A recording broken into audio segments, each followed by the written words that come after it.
Ukraina Tehnoloogiliste Teaduste Instituudi rahvusvahelise isiksuse arengukeskuse Eesti filiaal. Ja tutvustame teile õpilasi, kes on leidnud tee siia keskusesse ja uurima, mis ajandas neid õppima ning mida on see neile elus juurde andnud. Kogu metoodika ja õppekava on välja töötanud Natalia Vladimirovna Rodina, kes on Ukraina Tehnoloogiliste Teaduste Instituudi teadlane, akadeemik, psühholoog, parapsühholoog, teaduse anomaalsete seisundite uurija ja loomulikult rahvusvahelise isiksuse arengukeskuse looja ja õpetaja. Tere kõigile, mul on väga hea meel istuda täna siin Tiinaga. Tere!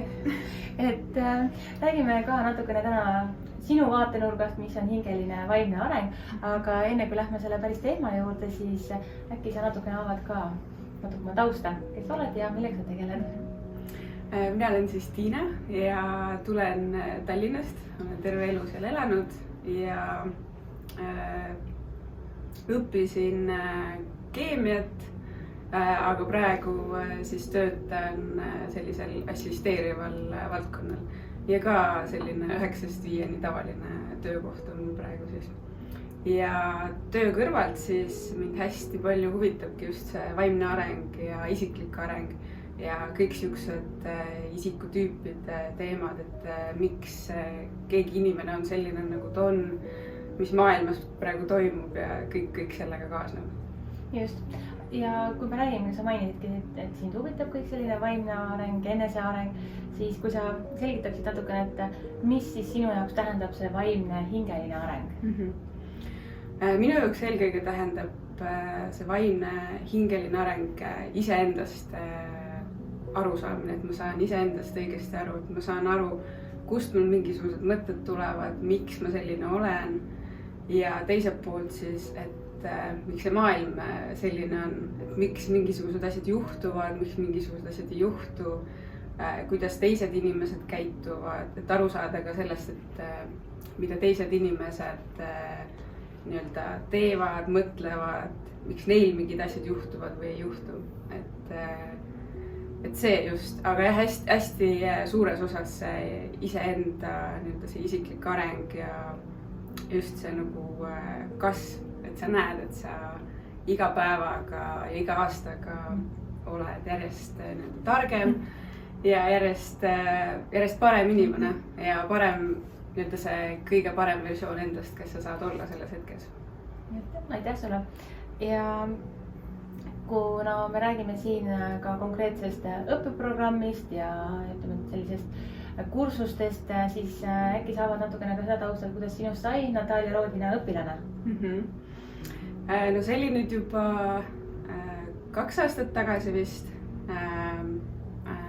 See oli siis tuttava Eda Abu kaudu, kes siis alguses seda infot üldse hakkas jagama ja minu puhul oli see, et sellel hetkel ma just nagu otsisin midagi, et otsisin just seda infot või enda küsimustele vastuseid, et miks mul tekivad sellised mõtted, et mul oli hästi palju selliseid negatiivseid mõtteid ja nii-öelda sellist negatiivset sisemist seisundit, et ma nagu otsisin vastuseid, kuidas nagu nendest lahti saada ja siis see läks vist paar kuud läks mööda ja Eda siis tegi koolituse ja sellel koolitusel ma kohe tundsin, et see on see õige teadmine ja need on need õiged teadmised, mida mul on vaja ja siit ma saan endale need vastused.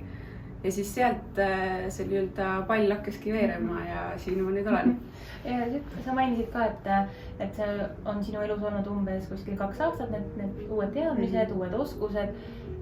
Kui sa tooksid välja, mõningad asju sa mainisid, aga kui sa tooksid välja need muutused, mis on tänu nendele unikaalsetele oskustele ja teadmistele sinu elus muutunud?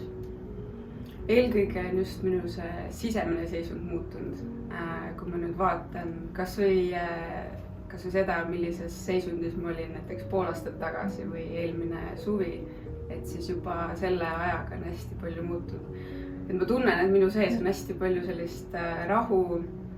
Ma saan aru, kust mingisugused mõtted mul tulevad, miks ma selline olen ja hästi palju ka seda, et rahu just selle maailma osas, kus me praegu elame, et miks on nii palju negatiivsust siin maailmas, kust see kõik tuleb, et just see hästi palju jah, rahu, et seda on hästi, ma olen kuulnud, et hästi paljud teised õpilased ka on maininud, et just see hingeline rahu, et. ja see on hästi oluline. Jaa, just, et see on hästi suuresti nagu kõige alus. jah, aitäh sulle, Tiina, jagamast. Aitäh.